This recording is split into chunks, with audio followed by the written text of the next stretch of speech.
ನೋಡ್ ಸ್ನೇಹಿತರೆ, 10ನೇ ಪಾಸ್ ಆದಂತ ಅಭ್ಯರ್ಥಿಗಳಿಗೆ ಒಂದು ಭರ್ಜರಿ ಗುಡ್ ನ್ಯೂಸ್ ಆಗಿರತ್ತೆ. ಆಫೀಸ್ ಅಟೆಂಡರ್ ಹುದ್ದೆಗೆ ಅಪ್ಲಿಕೇಶನ್ ಕರೆದಿದ್ದಾರೆ. 572 ಪೋಸ್ಟ್ಗೆ ಅಧಿಸೂಚನೆ ಆಗಿರತ್ತೆ. ಅಪ್ಲಿಕೇಶನ್ ಹಾಕುವಂತ ವೆಬ್ಸೈಟ್ ಇದೆಯಲ್ಲ, ಇಲ್ಲಿದೆ ನೋಡಿ, www.rbi.org.in ಗೆ ಭೇಟಿ ನೀಡ್ಕೊಂಡು ಅಪ್ಲಿಕೇಶನ್ ಹಾಕಬೇಕು.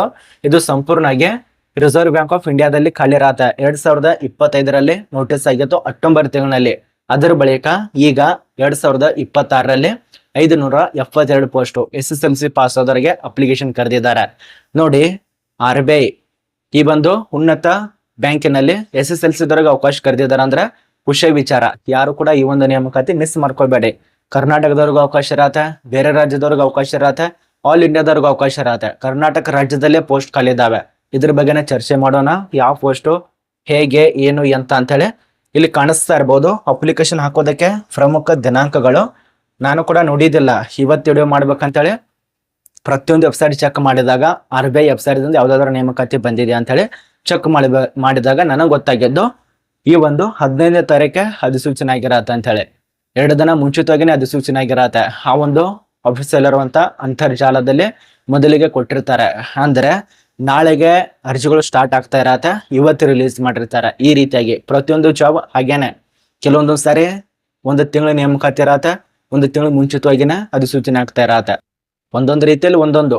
ಈಗ ಬಂದಿರುವಂತ ಮಾಹಿತಿ ಜನವರಿ 15ರಿಂದ ಫೆಬ್ರವರಿ 4ನೇ ತಾರೀಕು ತನಕ ಅವಕಾಶ ಇರತ್ತೆ. ಸ್ಟಾರ್ಟ್ ಡೇಟು ಇದು 2025 ಅಲ್ಲ, 2026ರ ಹೊಸ ನೇಮಕಾತಿ ಆಗಿರತ್ತೆ. ಅರ್ಥ ಮಾಡ್ಕೊಳ್ಳಿ. ಯಾರ್ಯಾರು ಆಫೀಸ್ ಅಟೆಂಡರ್ ಹುದ್ದೆಗೆ ಅಪ್ಲಿಕೇಶನ್ ಹಾಕ್ಬೇಕಂತ ಇದ್ದೀರಾ, ಆಫೀಸ್ ಅಂದ್ರೆ ಕಚೇರಿ ಪರಿಚಾರಕ ಪೋಸ್ಟ್ಗೆ ಈ ಒಂದು ಖಾಲಿ ಇರತ್ತೆ. ಇಲ್ಲಿ ನಿಮಗೆ ಪರೀಕ್ಷೆ ಕೂಡ ಇರತ್ತೆ. ಆ ಒಂದು ಪರೀಕ್ಷೆ ಬರೀಬೇಕಲ್ಲ, ಒಂದು ದಿನಾಂಕ ಫಿಕ್ಸ್ ಆಗತ್ತೆ. ಆ ಒಂದು ದಿನಾಂಕ ನೋಡಿ, ಫೆಬ್ರವರಿ ಕೊನೆಯ ವಾರದಿಂದ ಮಾರ್ಚ್ ಮೊದಲನೇ ವಾರದಲ್ಲಿ ನಿಮಗೆ ಪರೀಕ್ಷೆ ಇರತ್ತೆ. ಅಷ್ಟರೊಳಗಾಗಿ ಅದನ್ನ ನಡೆಸ್ತಾರೆ. ಅಂದ್ರೆ ಒಂದು ಆನ್ಲೈನ್ ಟೆಸ್ಟ್ ಅಂತ ಹೇಳಿ ಒಂದು CBT ಟೆಸ್ಟ್ ಇರತ್ತೆ. ಆ ಒಂದು CBT ಟೆಸ್ಟ್ ಅನ್ನ ಪಾಸ್ ಆಗಬೇಕು. ಮತ್ತೆ ಅಪ್ಲಿಕೇಶನ್ ಪೇಮೆಂಟ್ ಅಂದ್ರೆ ಫೀಸ್ ಕೂಡ ಕಟ್ಟಬೇಕು. ಒಂದು ಮಾಹಿತಿ ಶುಲ್ಕ ಅಂತೇಳಿ ಒಂದಿರತ್ತೆ, ಇನ್ನೊಂದು ಇದ್ರದ್ದು ಅಪ್ಲಿಕೇಶನ್ ಫೀಸ್ ಅಂತ ಇರತ್ತೆ. ಅದು ಯಾರಿಗೆ ಕೊಟ್ಟಿದ್ದಾರೆ ಅದನ್ನು ಕೂಡ ಚರ್ಚೆ ಮಾಡೋಣ. ಅದನ್ನ ಸಲ್ಲಿಸೋದಕ್ಕೆ ಜನವರಿ 15ರಿಂದ ಸೇಮ್ ಅಪ್ಲಿಕೇಶನ್ಗೆ ಸಂಬಂಧಪಟ್ಟಂತೆ ಸೇಮ್ ಡೇಟ್ ಆಗಿರತ್ತೆ. ಇಲ್ಲಿ ನೋಡಿ, ಇದು ಸಂಪೂರ್ಣವಾಗಿ ನಮ್ಮ ಒಂದು ಭಾರತೀಯ RBIದಲ್ಲಿ. ಇನ್ನು ಒಂದೊಂದಾಗಿ ಚರ್ಚೆ ಮಾಡೋಣ, ಯಾವುದು ಏನು ಅಂತ ಅಂತೇಳಿ. ಇದರಲ್ಲಿ ಪಾಯಿಂಟ್ ನಂಬರ್ 1, ಮಾನದಂಡಗಳ ಪ್ರಕಾರ ಅಪ್ಲಿಕೇಶನ್ ಹಾಕೋದಕ್ಕೆ ಪೋಸ್ಟ್ ಒಂದೊಂದಾಗಿ ತಿಳಿಸ್ಕೊಡ್ತೇನೆ ನೋಡಿ. ಇಲ್ಲಿ ನಮ್ಮ ಕರ್ನಾಟಕ ರಾಜ್ಯದ ಬಗ್ಗೆ ಅಷ್ಟೇ ನೋಡೋಣ. SC ದವರಿಗೆ, ST ದವರಿಗೆ, OBC, EWS, general caste ಮತ್ತು PWBD ಅಭ್ಯರ್ಥಿಗಳು ಎಕ್ಸ್ ಸರ್ವಿಸ್ ಮಂದವರು. ಎಕ್ಸ್ ಸರ್ವಿಸ್ ಮಂದವ್ರು ತುಂಬಾ ಜನ ವಿಡಿಯೋ ನೋಡ್ತಾ ಇರ್ತಾರ ನೋಡಿ. ನಿಮ್ಗೆ ಕೂಡ ಖಾಲಿ ಇರತ್ತೆ. ಆಸಕ್ತಿ ಇದ್ದವರು ಅಪ್ಲಿಕೇಶನ್ ಹಾಕಿ. ನೀವೇನು ಪರೀಕ್ಷೆ ಬರೀತೀರಾ, ಕೊನೆಯಲ್ಲಿ ಪರೀಕ್ಷೆಯಲ್ಲಿ ಪಾಸ್ ಆಗ್ಲಿಲ್ಲ ಕೂಡ ನೀವು ಸೆಲೆಕ್ಟ್ ಆಗ್ತೀರಾ. ಯಾರು ಹೇಳಿ? ಎಕ್ಸ್ ಸರ್ವಿಸ್ ಮಂದವರು. ಅರ್ಥ ಮಾಡ್ಕೊಳ್ಳಿ. ಎಕ್ಸ್ ಸರ್ವಿಸ್ ಮಂದವರಿಗೆ ಮೀಸಲಾತಿ ಇರತ್ತೆ. ಪ್ಲಸ್ ತಗೊಂಡ್ರಲ್ಲ, ಮೈನಸ್ ತಗೊಂಡ್ರು ಕೂಡ ನೀವು ಪಾಸ್ ಆಗ್ತೀರಾ. -15, -6, -7 ಈ ರೀತಿಯಾಗಿ ತಗೊಂಡ್ರು ಕೂಡ ಪಾಸ್ ಆಗ್ತೀರಾ. ನಮ್ಮ ಕರ್ನಾಟಕ ರಾಜ್ಯ ವೀಕ್ಷಣೆ ನೋಡ್ಬೇಕಾಗತ್ತೆ. ಬೆಂಗಳೂರಿನಲ್ಲಿ ಎಕ್ಸ್ ಸರ್ವಿಸ್ ಬಂದವರಿಗೆ 3 ಪೋಸ್ಟ್ ಇರತ್ತೆ.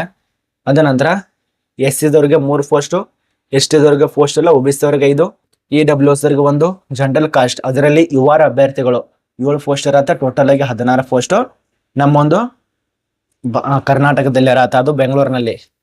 ಇದರಲ್ಲಿ PWBD ದಲ್ಲೇ A ವರ್ಗಕ್ಕೆ ಸಂಬಂಧಪಟ್ಟಂತೆ 1, ಅದ ನಂತರ C ವರ್ಗದಲ್ಲಿ 1 +1 ಕೊಟ್ಟಿದ್ದಾರೆ. ಅಂದ್ರೆ ಇದೆರಡು ಆಗತ್ತೆ. ಟೋಟಲ್ ಆಗಿ 3 ಪೋಸ್ಟು. ಇದು ಎಕ್ಸ್ ಸರ್ವಿಸ್ ಮಂದರಿಗೆ 3 ಆತ ಟೋಟಲ್ ಆಗಿ. ಇದು ನಿಮಗೆ ಅರ್ಥ ಅಂತ ತಿಳ್ಕೊತೇವೆ.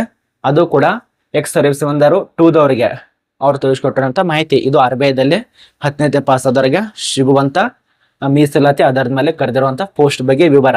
ಇನ್ನು ಬೇರೆದು ಕೂಡ ಇರತ್ತೆ. ಪಾಟ್ನಾ, ನವದೆಹಲಿ, ಮುಂಬೈ, ಕೋಲ್ಕತ್ತಾ, ಖಾನಾಪುರ, ಲಕ್ನೋ, ಜೈಪುರ, ಹೈದರಾಬಾದು, ಗುವಾಹಟಿ, ಚೆನ್ನೈ, ಚಂಡೀಗಢ, ಭುವನೇಶ್ವರಿ, ಭೋಪಾಲ್, ಅಹಮದಾಬಾದ್ ಈ ರೀತಿಯಾಗಿ ಟೋಟಲ್ ಆಗೇನೆ ಇಲ್ಲಿ ನೋಡಿ, ಟೋಟಲ್ ಆಗೇನೆ ಖಾಲಿ ಇರುವಂತ ಪೋಸ್ಟ್ 572 ಪೋಸ್ಟ್ ಇರತ್ತೆ. ಇವು ಬೇರೆ ಅವು ಬೇರೆ ಅನ್ನಕ್ ಹೋಗ್ಬೇಡಿ, ಎಲ್ಲ ಒಂದೇ ಇರತ್ತೆ. ಟೋಟಲ್ ಆಗೇನೆ ಅವರು ಕೊಟ್ಟಿರುವಂತ ಒಂದು ಮಾಹಿತಿ, ಅದೊಂದು ಡೇಟಾ. ಇನ್ನು ಏಜ್ ಲಿಮಿಟ್ ಬಗ್ಗೆ ನೋಡ್ಬೇಕಾಗತ್ತೆ. ಪ್ರತಿಯೊಂದು ಮಾಹಿತಿ ನಿಮಗೆ ಚರ್ಚೆ ಮಾಡ್ತಾ ಇರೋದು. ಮತ್ತೆ ಇದಕ್ಕೆ ಅರ್ಜಿ ಸಲ್ಲಿಸೋ ಸಮಯದಲ್ಲಿ ಕೆಲವೊಂದು ಡಾಕ್ಯುಮೆಂಟ್ಸ್ಗಳು ಬೇಕಾಗತ್ತೆ. ಆ ಒಂದು ಡಾಕ್ಯುಮೆಂಟ್ಸ್ ಮೊದಲಿಗೆ ಆಧಾರ್ ಕಾರ್ಡ್ಗಳು ಬೇಕು ಕಡ್ಡಾಯವಾಗಿ, ಅದು ಕಡ್ಡಾಯ ಬೇಕಾಗತ್ತೆ. ಅದ್ರ ಬಳಿಕ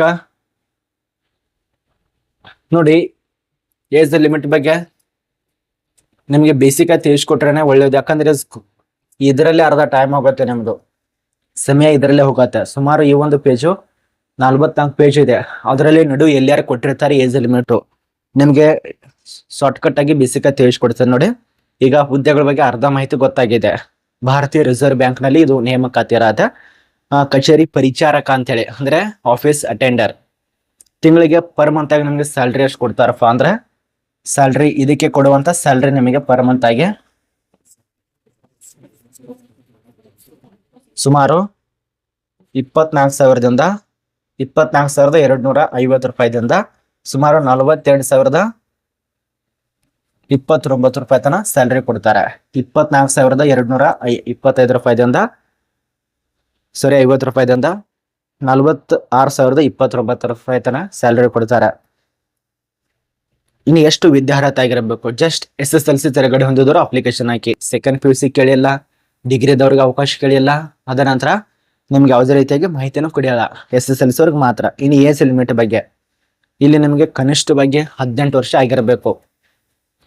18 ವರ್ಷದಿಂದ ಸುಮಾರು ನಮಗೆ 28 ವರ್ಷ ತನಕ 25 ವರ್ಷ ತನಕ ಅವಕಾಶ ಕೊಟ್ಟಿದ್ದಾರೆ. ವಯೋಮಿತಿ ಕೂಡ ನಮಗೆ ಸಡಿಲಿಕ್ಕೆ ಅನುವಾಗತ್ತೆ. OBC ದವರಿಗೆ 3 ವರ್ಷ, SC ST ದವರಿಗೆ 5 ವರ್ಷ, PWBD ಅಭ್ಯರ್ಥಿಗೆ 15 ವರ್ಷ ತನಕ, ಮತ್ತು ಅದರಲ್ಲಿ ಕೂಡ PWBD OBC ದವರಿಗೆ 13, PWBD ಅಭ್ಯರ್ಥಿಗಳಿಗೆ 10 ವರ್ಷ. ಈ ರೀತಿಯಾಗಿ ಎಕ್ಸ್ ಸರ್ವಿಸ್ ಮಂದರು ಕೂಡ ಸಡಿಲಿಕ್ಕೆ. ಇನ್ನು ನಿಮಗೆ ಅರ್ಜಿ ಶುಲ್ಕಕ್ಕೆ ಮಾಹಿತಿ ಇಲ್ಲಿ ಕೊಟ್ಟಿದ್ದಾರೆ. ಅರ್ಜಿ ಶುಲ್ಕದ ಬಗ್ಗೆ ನಮಗೆ ಈ ರೀತಿಯಾಗಿ ಗೊತ್ತೇ ಆಗಲ್ಲ. ನಾನು ಏನ್ ಹೇಳ್ತಾ ಇದ್ದೀನಿ ಅಂತ ನಿಮ್ಗೆ ಅರ್ಥನ ಆಗಲ್ಲ. ಇಲ್ಲಿ ನಿಮಗೆ ಬೋರ್ಡ್ ಮೂಲಕ ತಿಳಿಸ್ಕೊಟ್ರೆ ಸ್ವಲ್ಪ ಮಾಹಿತಿ ನಿಮಗೆ ಗೊತ್ತಾಗುತ್ತೆ. ಕ್ಲಿಯರ್ ಮೂಲಕಾಗಿ ತಿಳಿಸ್ಕೊಡ್ಬೇಕಂದ್ರೆ ಇಲ್ಲಿ ಒಂದೊಂದಾಗಿ ಸಿಗೋದೇ ಇಲ್ಲ. ಇಲ್ಲಿ ನೋಡಿ, ನಾನು ಈಗ ಏಜ್ ಲಿಮಿಟ್ ಬಗ್ಗೆ ತಿಳಿಸ್ಕೊಟ್ಟಿನಲ್ಲ, ಇಲ್ಲಿ ಕೊಟ್ಟಿದ್ದಾರೆ ನೋಡಿ. ಗರಿಷ್ಠ ವಯಸ್ಸು ಏಜ್ ರಿಲ್ಯಾಕ್ಷನ್ ಇರೋದ್ರಿಂದ 25 ವರ್ಷ 40 ಇರತ್ತಲ್ಲ, ಅದಕ್ಕೆ ರಿಲ್ಯಾಕ್ಸೇಷನ್ ಇರೋದ್ರಿಂದ SC ST ದವರಿಗೆ 30 ವರ್ಷ ಅನ್ನವಾಗತ್ತೆ. OBC ದವರಿಗೆ 28 ವರ್ಷ. ನೀವೇನಾದ್ರೂ ಅಂಗವಿಕಲ ಇತ್ತಂದ್ರೆ ನಿಮ್ಗೆ ಸುಮಾರು ಅವೆಲ್ಲ ಕೊಟ್ಟಿದ್ದೆ ನೋಡಿ, ಚೆಕ್ ಮಾಡ್ಕೊಳ್ಳಿ. ನಿಮ್ ಕಾಂಪಿಟೇಟಿವ್ ಒಂದು ಎಕ್ಸಾಮ್ ಇರತ್ತೆ, ಆ ಒಂದು ಎಕ್ಸಾಮ್ ಪ್ಯಾಟರ್ನ್ ನೋಡಿ ಯಾವ ರೀತಿ ಕೊಟ್ಟಿದ್ದಾರೆ ಅವರು. ಟೋಟಲ್ ಆಗಿ 120 ಕ್ವಶನ್ಗಳು ಇರತ್ತೆ. ಮಾರ್ಕ್ಸ್ ಕೂಡ ಅಷ್ಟೇ 120, 90 ನಿಮಿಷ ಟೈಮ್ ಕೊಟ್ಟಿರ್ತಾರೆ. ಇದೇ ಒಂದು ಪರೀಕ್ಷೆ ನೀವು ಬರಿಬೇಕಾಗತ್ತೆ ನೋಡಿ. ಈ ಒಂದು ಪರೀಕ್ಷೆನ ನೋಟ್ ಮಾಡ್ಕೊಳ್ಳಿ, ಬರಿಬೇಕಾಗತ್ತೆ. ಇದು ಸ್ಕೀಮ್ ಆಫ್ ಸೆಕ್ಷನ್ ಇರತ್ತೆ, ಇದರಲ್ಲೇ ಕೊಟ್ಟಿರ್ತಾರೆ, ಚೆಕ್ ಮಾಡ್ಕೊಳ್ಳಿ. ಇದೊಂದು ಆನ್ಲೈನ್ ಟೆಸ್ಟ್ ಇರತ್ತೆ, ಮಲ್ಟಿಪಲ್ ಚಾಯ್ಸ್ ಒಂದು ಟೆಸ್ಟ್ ಇರತ್ತೆ, ಅದರಲ್ಲಿ ನೀವು ಪಾಸ್ ಆಗಬೇಕು. ಯಾವ ಪರೀಕ್ಷೆ ಇರತ್ತಪ್ಪ ಅಂದ್ರೆ, ಒಂದು ಆನ್ಲೈನ್ ಪರೀಕ್ಷೆ ಇರತ್ತೆ, ಇನ್ನೊಂದು ಭಾಷಾ ಅಂದ್ರೆ ಸ್ಥಳೀಯ ಭಾಷೆ ವೀಕ್ಷಣೆ ಮಾಡ್ಕೊಂಡು ನಿಮ್ಮನ್ನ ಆಯ್ಕೆ ಮಾಡ್ತಾರೆ. LPT ಅಂತೇಳಿ ಅದೊಂದು ಪರೀಕ್ಷೆ ಇರತ್ತೆ. ಎರಡು ಮೂಲಕ ಈ ಅಪ್ಲಿಕೇಶನ್ ಹಾಕಿದವರಿಗೆ ಇದು ಆಯ್ಕೆ ಮಾಡ್ತಾರೆ. ಇನ್ನೊಂದು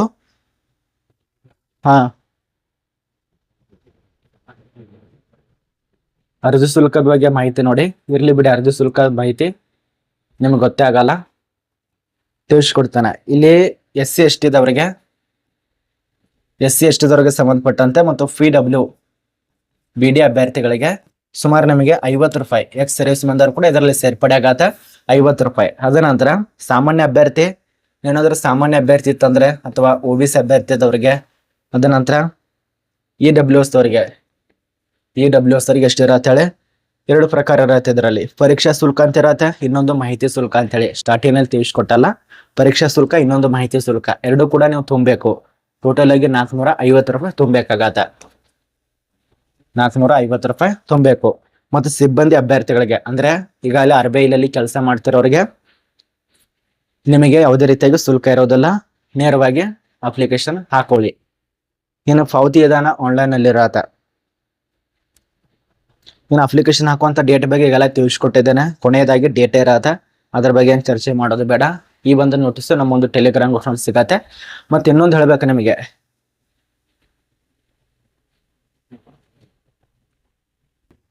ನೋಡಿದಾರಲ್ಲ ಇಲ್ಲಿ ಬಂತು ನೋಡಿ ಶುಲ್ಕ.